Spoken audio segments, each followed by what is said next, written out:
Assalamualaikum warahmatullahi wabarakatuh. Saya Yulita Ayu Krisnani, NIM 1141 dari Manajemen Keuangan kelas A akan menjelaskan tentang pembiayaan dalam jangka panjang. Pembiayaan memiliki dua arti, yaitu dalam arti sempit dan arti luas.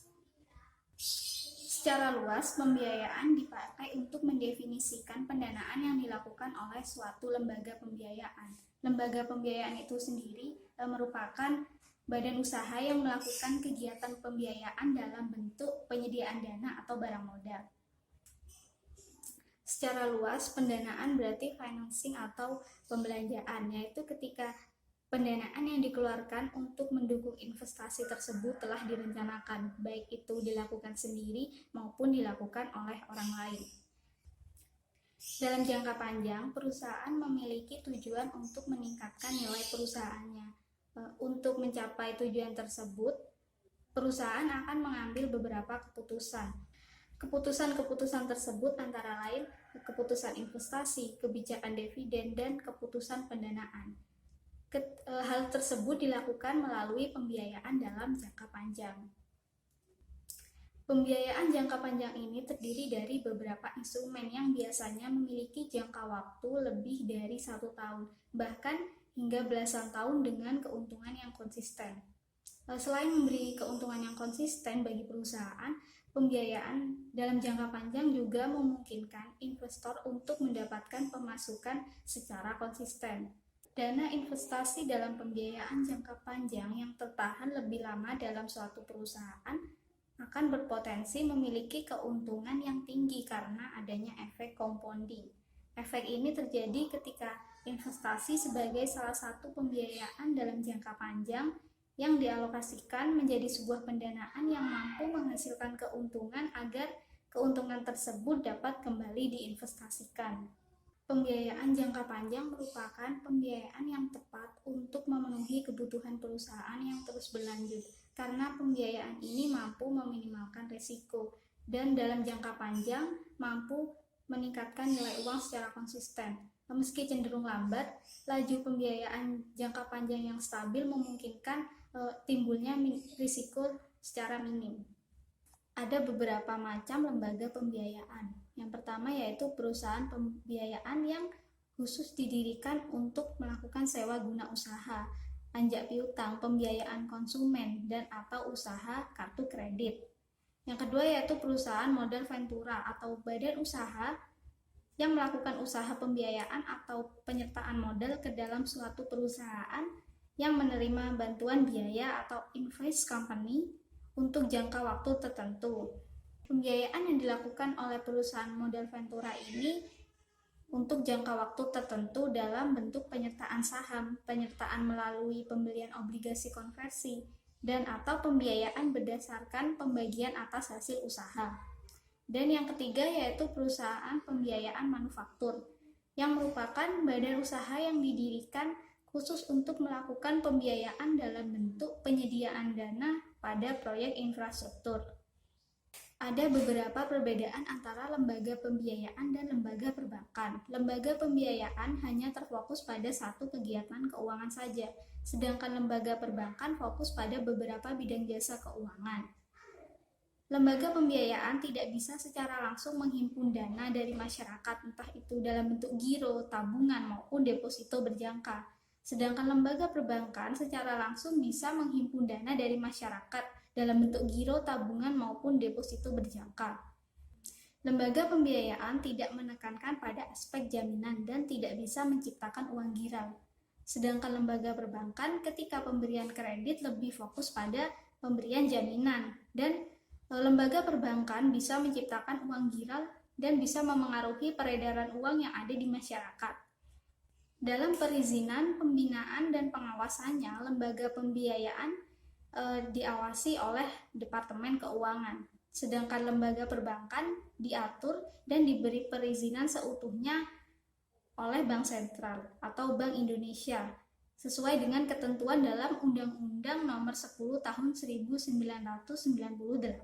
Pembiayaan dalam jangka panjang memiliki beberapa fungsi, yaitu pembiayaan sebagai alat pengendalian harga, dan sebagai jembatan untuk meningkatkan pendapatan nasional. Pembiayaan ini juga dapat menimbulkan gairah dalam usaha yang ada dalam suatu perekonomian dan mampu meningkatkan peredaran dan lalu lintas uang di masyarakat. Dan fungsi lainnya yaitu untuk menambah modal dan aset dalam suatu perusahaan. Ada beberapa instrumen pembiayaan dalam jangka panjang, antara lain saham dan obligasi. Menurut Otoritas Jasa Keuangan, saham dapat didefinisikan sebagai tanda penyertaan modal seseorang atau pihak atau badan usaha dalam suatu perusahaan maupun perseroan terbatas. Dengan menyertakan modalnya, maka pihak tersebut memiliki klaim atas pendapatan perusahaan, klaim atas finansial perusahaan, dan berhak hadir dalam rapat umum pemegang saham. Ada dua keuntungan dalam saham, yaitu dividen dan capital gain. Dividen ialah pembagian keuntungan yang diberikan perusahaan dan berasal dari keuntungan yang dihasilkan oleh perusahaan tersebut. Dividen ini akan diberikan setelah mendapat persetujuan dari pemegang saham dalam rapat umum pemegang saham. Jika seorang investor ingin mendapatkan dividen, maka ia harus memegang sahamnya dalam kurun waktu tertentu atau relatif lama, yaitu ketika kepemilikan saham tersebut berada dalam periode di mana dapat diakui sebagai pemegang saham yang berhak mendapatkan dividen. Sedangkan capital gain merupakan selisih antara harga beli dan harga jual dari saham. Capital gain ini terbentuk dari adanya aktivitas perdagangan saham di pasar sekunder. Contohnya ketika seorang investor membeli saham dengan harga per saham Rp2.500. Kemudian investor tersebut menjualnya dengan harga Rp3.000, maka ia akan mendapatkan capital gain sebesar Rp500 untuk setiap saham yang dijualnya. Pada transaksi jual beli di bursa efek, saham merupakan instrumen yang paling dominan diperdagangkan. Ditinjau dari segi kemampuan dalam hak tagih atau klaim, saham dibedakan menjadi dua, yaitu saham biasa dan saham preferen. Saham biasa didefinisikan sebagai saham yang memiliki hak klaim berdasarkan laba atau rugi yang didapatkan oleh suatu perusahaan. Apabila terjadi likuiditas, pemegang saham biasa akan mendapatkan prioritas paling akhir dalam pembagian dividen dari penjualan aset perusahaan tersebut. Ada beberapa ciri dari saham biasa. Yang pertama yaitu dividen akan dibayarkan sepanjang perusahaan itu memperoleh laba. Kedua, setiap pemegang saham atau investor memiliki hak suara dalam rapat umum pemegang saham. Dan yang ketiga, pemegang saham memiliki hak untuk memperoleh bagian kekayaan perusahaan paling akhir apabila perusahaan tersebut bangkrut setelah semua kewajibannya dilunasi. Yang kedua yaitu saham preferen, yang merupakan saham dengan bagian hasil yang tetap, dan apabila perusahaan mengalami kerugian, maka pemegang saham preferen akan mendapatkan prioritas utama dalam pembagian hasil atas penjualan aset. Saham preferen ini memiliki sifat gabungan antara obligasi dan saham biasa. Saham preferen memiliki keunggulan dan kelemahan. Keunggulannya yaitu besarnya dividen tidak dipengaruhi oleh laba yang diperoleh suatu perusahaan. Sedangkan kelemahannya, pembayaran dividen saham preferen tidak dipakai sebagai pengurang pajak. Dengan kata lain, pembayaran dividen saham preferen dilakukan terhadap laba setelah pajak. Saham preferen dibedakan menjadi dua, yaitu saham preferen kumulatif dan saham preferen partisipatif. Saham preferen kumulatif ialah saham yang memberikan dividen yang kumulatif, artinya bila pada tahun lalu perusahaan itu rugi, maka besarnya dividen akan ditunda dan dibayarkan keseluruhannya pada tahun ini. Sedangkan saham preferen partisipatif merupakan saham preferen partisipasi penuh yang mempunyai participating fitur, artinya para pemegang saham preferen menerima dividen lebih rendah daripada pemegang saham biasa. Misalnya, setelah para pemegang saham preferen menerima dividen sebesar Rp160 dan ternyata pemegang saham biasa menerima dividen yang lebih besar, yaitu sebesar Rp250, maka pemegang saham preferen akan mendapatkan tambahan dividen sebesar Rp90. Umumnya pemegang saham preferen ini tidak berhak memberikan suara dalam rapat umum pemegang saham. Meskipun demikian, variasi mungkin dijumpai sesuai dengan anggaran dasar perusahaan. Selanjutnya yaitu saya akan membahas tentang obligasi.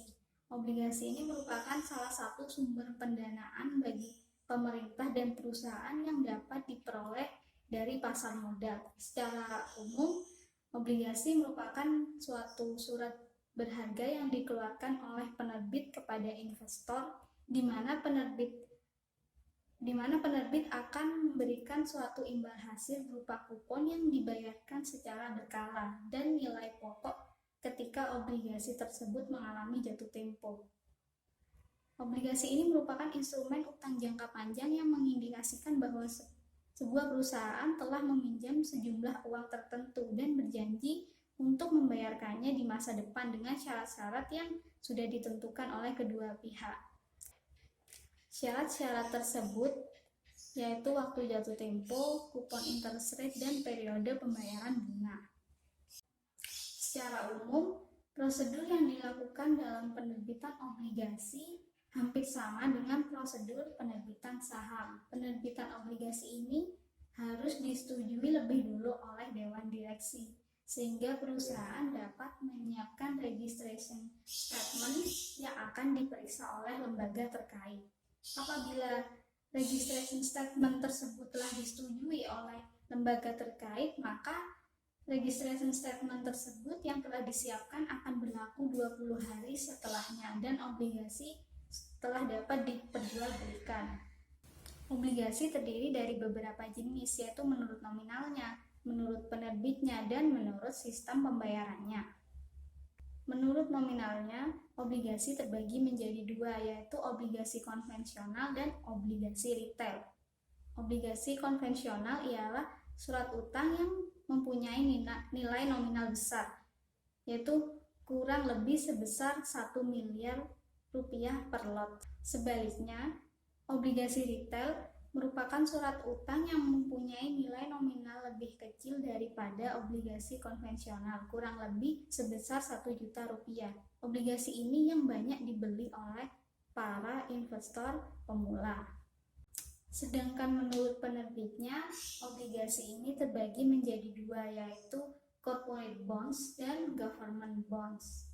Corporate bonds merupakan jenis obligasi yang diterbitkan oleh perusahaan tertentu, baik itu pemerintah atau BUMN maupun swasta, dengan masa jatuh tempo minimal 1 tahun. Contohnya, pada suatu perseroan terbatas menerbitkan obligasi senilai 3 triliun pada tahun 2015 dengan tingkat bunga tetap atau fix kupon yang berjangka 5 tahun. Sedangkan government bonds merupakan jenis obligasi yang diterbitkan oleh pemerintah. Di Indonesia sendiri, obligasi ini pertama kali diterbitkan pada Agustus 2006. Ada beberapa jenis obligasi pemerintah, yaitu obligasi negara retail Indonesia, suku retail, saving bond retail, dan suku negara tabungan. Berdasarkan sistem pembayaran bunganya, obligasi ini terbagi menjadi 4, yaitu zero coupon bond, fixed coupon bond, dan floating coupon bond. Yang pertama yaitu zero coupon bond merupakan jenis surat utang yang tidak ada bunganya dan tidak memberikan kupon secara berkala. Umumnya, investor akan mendapat keuntungan dari selisih harga jual diskonto dan nilai awal saat surat utang itu diperdagangkan. Jatuh tempo jenis obligasi zero coupon bond ini bervariasi, mulai dari di bawah 1 tahun hingga di atas 10 tahun. Yang kedua yaitu kupon bond, yang merupakan surat utang yang memberikan bunga secara berkala kepada investornya. Setiap bunga yang diberikan akan mewakili nominal tertentu sesuai kesepakatan antara penerbit obligasi dengan investor. Dan yang ketiga yaitu fixed coupon bond, yang merupakan kupon tetap sebagai obligasi yang menawarkan tingkat suku bunga yang nilainya tetap sampai jatuh tempo surat utang itu tiba. Sebaliknya, ada floating coupon bond yang merupakan kupon mengambang. adalah obligasi yang menawarkan kupon yang bisa berubah besarannya mengikuti indeks pada pasar uang. Floating coupon bond memiliki batas minimal, yaitu ketika kupon pertama yang ditetapkan akan menjadi besaran kupon minimal yang berlaku sampai jatuh tempo. Sekian penjelasan dari saya, mohon maaf apabila ada kekurangan. Terima kasih.